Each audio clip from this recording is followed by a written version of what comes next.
ai ola ofesidi ai se ana me waku wa ngai ka vale o ile se me paka fa tole fesili numero tasi nai lo mafofau ai se a wa fa ka ngai ka vale o ngau ka paka fa apia o sisila nga ofoki li fi kele o container za ale paka la isi container ko mo ele ka vale ngo kongo ale winga na le tativatu where is the health and safety and protocols and rule hazards me fa pena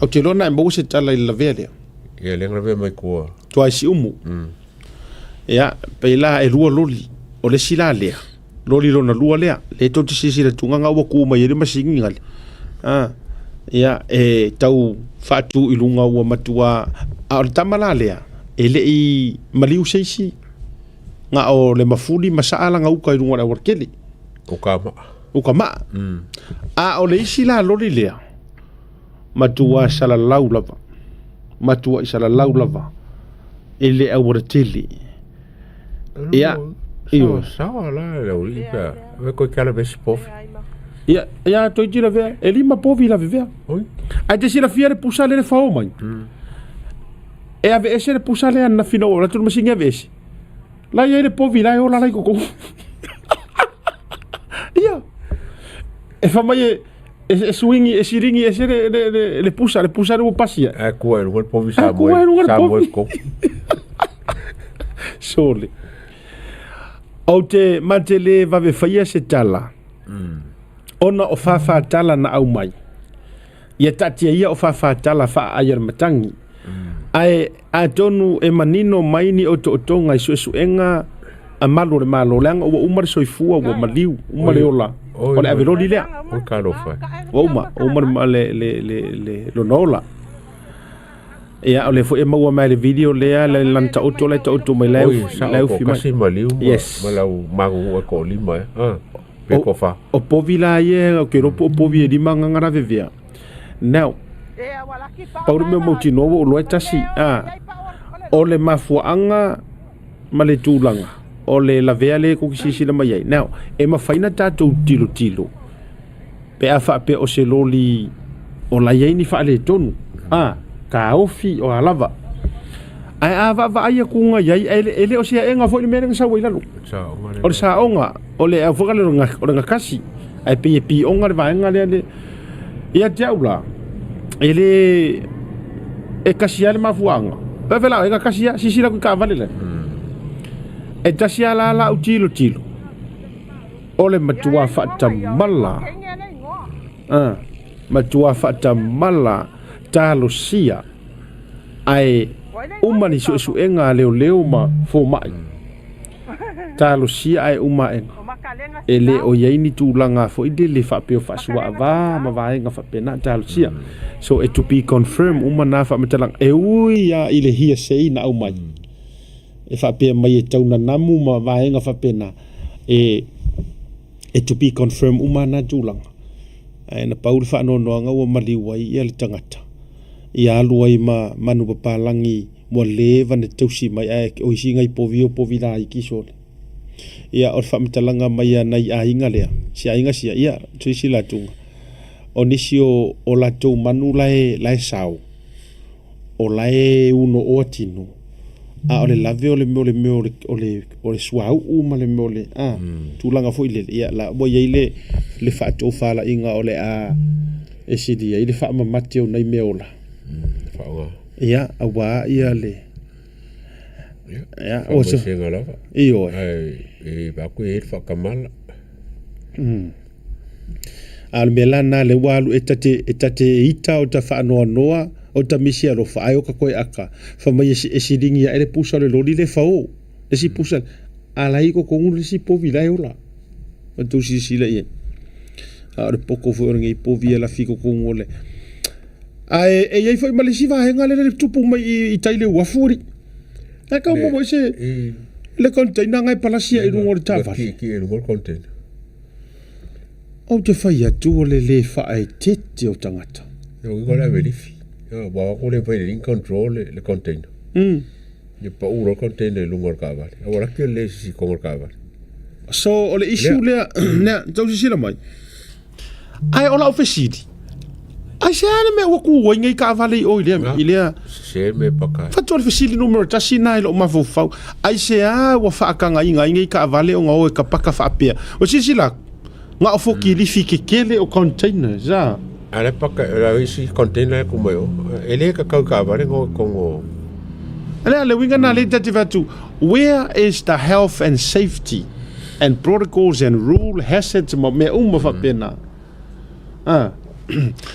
Ole matua te le yo ngā luenga ole afia ngai mal whainga malo. Te le ngā luenga. Speaking of le ngā luenga, whawtai o lena maua le wanoa e whailoa i whapitoa ai i le pāle mia malana kāpeneta. Ma whaurulunga umo au whainga luenga matanga luenga le malo le sa whaia le tai ana lela. O se vaenga mana tua lena saunoa ia le fionga i le minister o tupe fo. O le vaenga tonu ale sa la tonu nau ina ia fa tonu ina le taimi o pale mia le fionga sa fa pito. Ina ia avatu ia fa urulunga nei ma fa felo inga ma se pe yo upore ku o wanga i pale o ai. Au ane i nge fo ile give up ngo fie le fokua ma ia ai pe ta ile im faina faile na mea. Ngai feo la fa ngalo ma pa mai pele ke akulu malo. Ya, le nala le na filo. A me se fo le lua i. Filo inga le upasia le me le tupe le emergency budget volia. Ya, ave ye le fa mo le nga tonginga o tanga te finga lu le malo. Ya o nisio o nanga mo o mia. Le la upasia ma wa tu ina tu fo ila o malo ina ia. Mo le saidia o le vanga ai o se fero inga le na ma fa so atuai o fa ulunga o mai matanga luenga le malo CEOs ma CEOs nisio general managers matulanga vebena le sa maua le lato fero inga ma le fionga le pale mia ya me se fo o le kapeneta sisila man mo le vanta tau no fai nei mea me o le mo kang fai ya le wa ya fa fitai fo e uia fo i le tele o whaitionga o lo au mai e le tūlanga o tofinga wa iai. Tele ila tau a mai tustusinga winga i whaitionga i tofinga le fionga ni palmi. Ai mai se lava. O le toe tuina leo le mtanga ruenga o leo. Manisi o mtanga ruenga. Kala fia ngai. Nisi e la ko fea ngai. Ya, e pe ana te whai atu le i atu. Ya, let them. Let them criticize faikadia laku faitalia tangata ia ai paule mea mautinoa samo ai le tunupe le nganga foi le ole ma au ngani atu ole taimi nei ole ana ole tau fa leanga le mele la fai ma le tilo masai ai mana tua mai wa uma ngaka penga mai ka ko ele tua mai pa ingaren ke ngai ma fa ka penga mai ka ko i ka ngaka fa penga so despite inga awa ta do te ano fua ile tala le tangata mua o to ilalo lua lefi to ilalo ma le tolu e matua le anga le loto awa ka yo o ke ngalo ko fingo o miskama la ko kiukia ma la ko ka ngabenga ole mea pakingo ngal parimia ele ai se kaunga o le fa mi skalo lo e kule para ko so ele se me fo le na tonwa sa ya tu le pan tanga ngo leo termina va ai sala pinati temi tonwa mana tu mai pe no fa ya tu na ma to fa manatu upu na ma fa ya tu ai mesia langar kele o isi kala ia o ngo vakua ya uia tu lo te ua ni so te mea afia i masu afia fuarsunga le atu ai kele ngo fa ya kua kala ia o fa kapenga mai lo fa nga filfilinga o mea o mai e tele na complain el to ina ma me fa mai ele kakau o mea o ma sa ia fa ya me o ma sa kakau ya sa kakau a foi le na fa ya to ile matala a fa ia o nga sa olea ai a failo ele skanga Se sing. o nga se lo la ia so wa tatou masani ai fo i nei tala wa tatou masani ai so me le winga na ma tu alalo let's move on move forward tatou a wa tatou te ano o lisi fo i mea fua i ona tele manatu o tangata nei se avatula utu alalo lea tatou fo ia lango le whainga malo a waka kou ke se hinga fua ngā mea e nei nano ufai atu a wa ole manatua mai o lo sia inga nga pe ia la ia mera O meta mele kongo meta. la nga kongo wa kusa ole vaenga sa si kama imentia ai onga wa sia inga lo nga pe ia la ia le o se mema ka ukia nga pe ia la ia le o se mema ka ukia ai tu te sirifia uto o vale na o le loto tinga o sanga o le loto marifaya ina o yai so ako ka ngofi la ka share you are giving them strength you are giving them power yes Power to act. o foi la le ka ke feeling o kiri ko mga ko ka share inga mai fua ma ka ngoi fua le to fai fua ni autala ai ngalo ya oi ele o fia fai ka kire ka ngaka ukala ala e alu fai ka ngar ka ngaka ile o ka ngi perkala fai te tango to reshare ai share ngi mea le lei ioi share ni mea le lei wo to fai atu so o lo foi te lo e maliele e te wo man tu ai nei le vai aso ale ka penga mai le paroka ma uma mai paroka ma fa ka di mo official count ma recount ma vale na sa wanga i te mo le fatuto te lo sa vali se furu tangata wo polokanga au tangata nei oni tangata le ke lo le fa fonga mai if you may wonder le levan ka felengi ma ka feteksa ya or va sa no polokanga oi ua ti nga u matai lo sen so o mai nei video fa pia mongia o te le mai lo fo ya o to pe fa pe o mo vongo fa sa mo aku o ngang waku you keep on sending all these videos le personal mai kanga kaya kia I am okay peila o video ye vai wa ma sangi le se uso ya pena sa vietama e loa le e sia uso le ke do kaimi e nga ke sentinga mai nga video mo me la va pele o le uso le no mo mai ele si tamale le na va tu el so soani le ta vale foi lele ya me se foi la tu ai ga tonu le la ve ruma le lodi le si o manga ia se uma foi o vatu e lunga le video ka ka le nga so e ke palangi le nga fe o si le nga ka ele mai sa va see I like those mana ia yo mena keep on sending those I live responded to ole ala o mato mowa a o lo kango le ma e kango senso o mai kala finge ngale tu lowa fa finge le o fa pe o linga wa le lo se va tangata ele na te lo to o le lo po winga yo tangata o tatu ai sa o mo le ola mala ia wa le lo le mai le leanga ala fai mai ke a uma nga mea uma please a wake ko sentinga mai fuanga mea le wo fe ko mo peka ke wo mai fo peka ke a inga po le ala vai ke ko sentinga me lo I will block you for sure o mon o fa yatu te lo fo isunga le te wele mo mia nga mea o le wo fa yatu sa wa ele they don't matter lo o langa ave ka ngaka ie faila ko ave ka ngaka fo ie le fa fiko ia me nga ngukuleanga mai ngukuleanga aku la fo le ngukuleanga si de ngo kango fa mangingo fa pe ngari atu ave le ngukuleanga la ke fiko ai ya le ngukuleanga ia no o kere ngukuleanga o kere para vale o kere faikala valea tulo tasile va nga ya la yona la wolunga esele por kala menne tutte ya le ngor ngana fa nga ko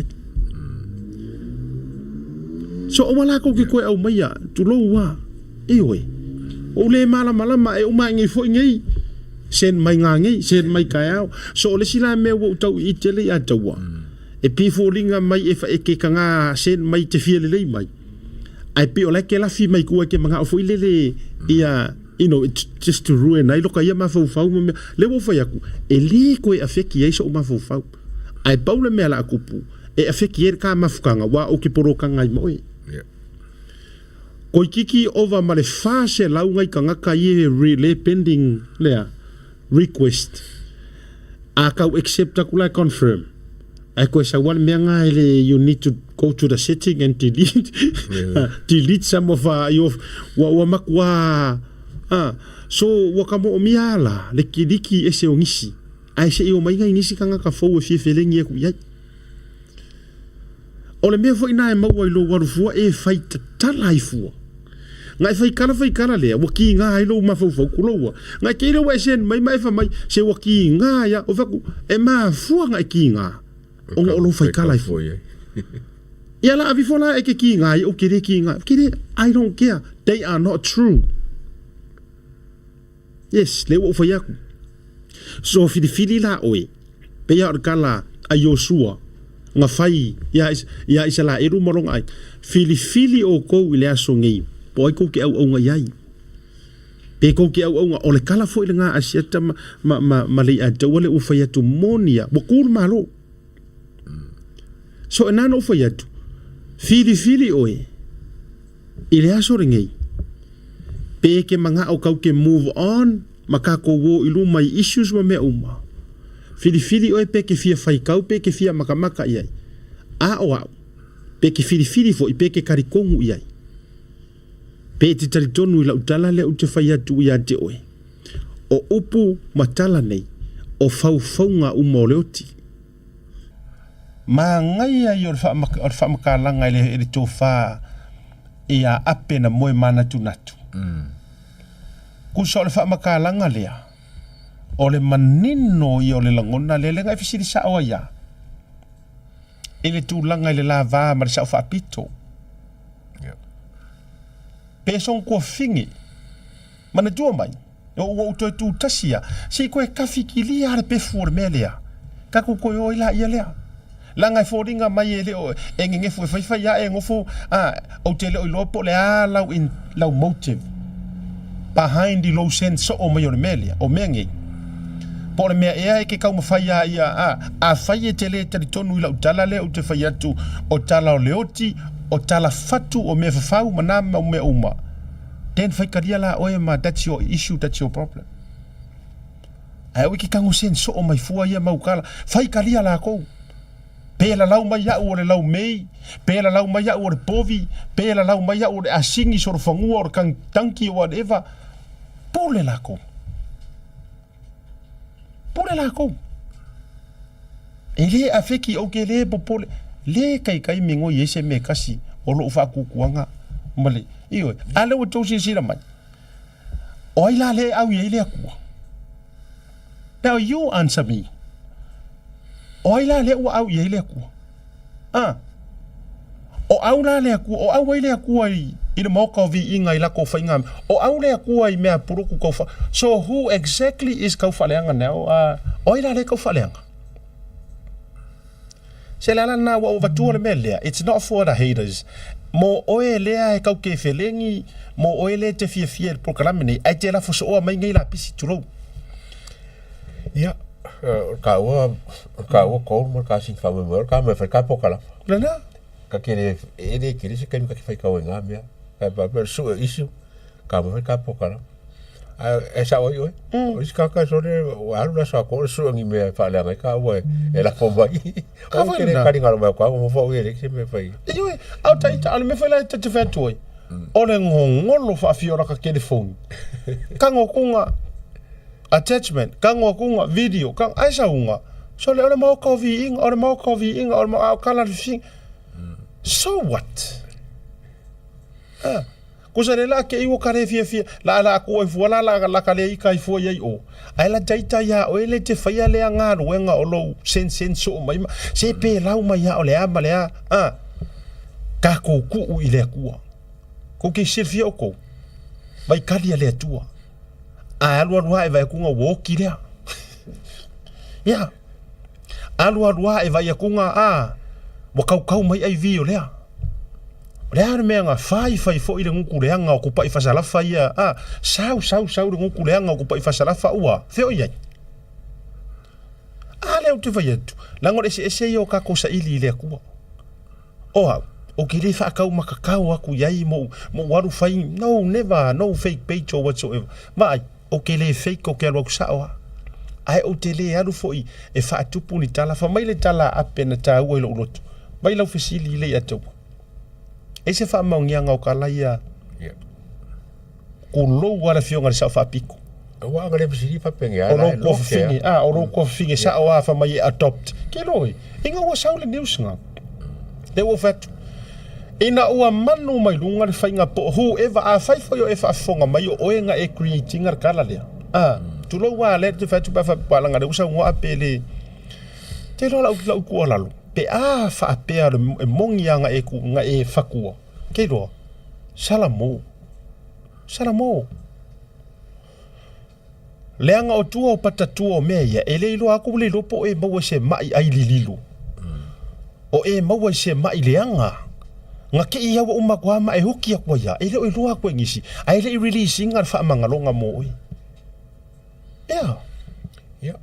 Sao le ia. O ke mamra markari o fsina ko mo ke fsisa o ia. Te lo enan ele taimina o maua ile tala. Tu loa. Na fesili malo to lo. Wow. Is this real? Ke lo la ukari ngfai. As much as ilo ule fia tu loa professionally ile lese ia fia meo lea. Ala ukari le ngfai ngofsili melo ko e mo ila le kala o fa kuai. That's way too much. La ukari nga. La ufionga sa fa piko ora ukari nga ukari. Ua makua sa oile nga foi ua out the gate ua makua way too much kele nga ko ngame ai vai le fa mangingo ngai ape mana ia ona o le loto tinga o le skangaka inga ua le faia se me o lo manga o ia wa lua ia vange se mea e momoli ya kuai mafaao o kuai le ki nga fo o longa roko ya ole menga le fa ia kanga ole la ole ko e pisa ngo sa ngo ave o ma fa mangingo ro ape le ai masengame le msi le banga imo fa le msi fa fa pe me se me ko ma e wingala na atonu alo no fa mai al tato wa tato ya ma tato proclame me saka kai mo felengi tatia lo telo proclame o to ye to feleni please aua ke koe a maiangi video misi. Ela o kango e ka ua kua specifically ngoa ngei. Aua ke koe ka ua maingi video ale fale la o umang kala puroku o uma e le koe mera wa uma na tali mai le tua o mako uma ngei. Wa nga o mako wangi fufonga whikalai sa mako. O ai la le ua kadi ai le tua. O ai le ua au i ai le tua. Fai le ngā mapinge wha mau or kako. Kau whikuringa renga whai mai. Whai la le la koe kau wha wai pauangan mele wa mai loa nei le ataua. Pauana o ngaru enga la wala tau whaia. La ua kuura audi.